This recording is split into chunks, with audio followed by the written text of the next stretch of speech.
IIT में नहीं हुआ सिलेक्शन तो क्या करेगा?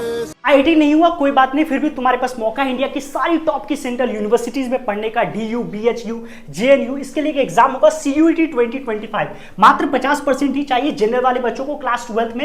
एंड सीबीटी मोड में एग्जाम होगा, एमसीक्यू फॉर्मेट में होता है, +5 राइट के लिए, -1 रॉन्ग के लिए। 3 सेक्शंस डिवाइडेड होते हैं। सेक्शन 1 जो होता है that is language aptitude test. 13 regional languages मिलते हैं जिसमें इंग्लिश सबसे ज्यादा बच्चे लेते हैं। 50 क्वेश्चन 60 मिनट, लैंग्वेज में वोकैब वगैरह के क्वेश्चन आते हैं, ग्रामर वगैरह के आते हैं। सेक्शन 2 जैसे आर्ट्स, साइंस, कॉमर्स जिसमें भी होते हो, आपको कोई भी 5 सब्जेक्ट लेने होते हैं। एज सब्जेक्ट स्पेसिफिक टेस्ट होता है, 12th का वेटेज होता है, 50 क्वेश्चन मिलते हैं, 60 मिनट, एमसीक्यू फॉर्मेट। सेक्शन 3 की बात करूं that is a general aptitude test जिसमें मैथमेटिकल रीजनिंग के क्वेश्चन, जीके, जीएस के क्वेश्चन, ऐसे वाले क्वेश्चंस होते हैं जिसमें 50 क्वेश्चन होते हैं, 60 मिनट होता है। काफी इजी पेपर होता है, बहुत सारे बच्चे देते हैं। तो इनकेस आपको आईआईटी, एनआईटी ये सब नहीं मिल रहा है, फिर भी आपके पास एक मौका है सीयूईटी में अच्छा परफॉर्म करके एक अच्छा सा कॉलेज लेने का। एंड चैनल पे नहीं हो तो सब्सक्राइब